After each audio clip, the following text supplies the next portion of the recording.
NKCTHI udah berapa tahun berarti ya? 16, 17, 18, 19, 20, 21, 22. 6 tahun berjalan dan so far 80% rencana hayalan itu terjadi.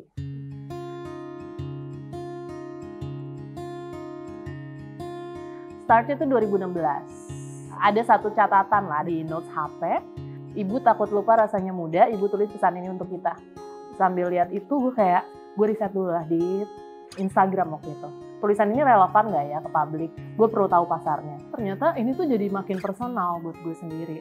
Karena entah gimana secara organik tiba-tiba terbentuk menjadi community. Lalu gue secara spontan membuka forum cerita di Instagram Story waktu itu. Dan waktu setiap malam kita terima bisa kayak 2.000 sampai 7.000 cerita. Curhatan dengan beragam tema. Yang ternyata tanpa sadar gue tenggelam ke dalam luka-luka banyak orang itu. Ternyata itu tuh jadi kesimpulan besar yang akhirnya ditaruh di buku.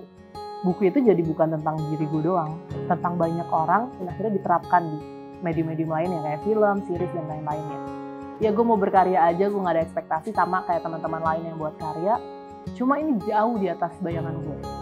Karyanya bertumbuh dengan caranya sendiri.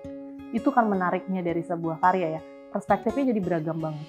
Jadi kalau ngomongin filmnya gimana, gue punya ekspektasi banyak. Sebenarnya gue gak punya ekspektasi apa-apa. Gue cuma pingin karya ini tumbuh, gak egosentris tentang gue doang gitu. Jadi pas film ini, makanya gue gak terlalu banyak terlibat.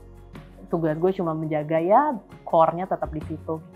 Dan ternyata saat buku itu rilis, saat film itu rilis, series itu rilis, dan medium-medium lainnya, ada orang-orang yang menyampaikan rasa syukurnya karena energi yang disampaikan Mas Angga, gue dan orang yang terlibat di balik itu, ternyata mengubah hidupnya.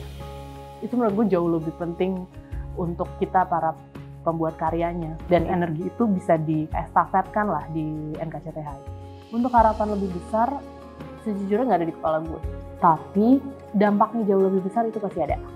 Karena karya ini akhirnya jadi bukan punya gue lagi, gue merasa punya tanggung jawab untuk menjaga NKCTHI dan value-value NKCTHI biar jadinya benar-benar jadi manfaat. Biar kebaikan yang mereka kasih ke situ dilipat gandakan ke kebaikan lainnya di karya-karya lainnya.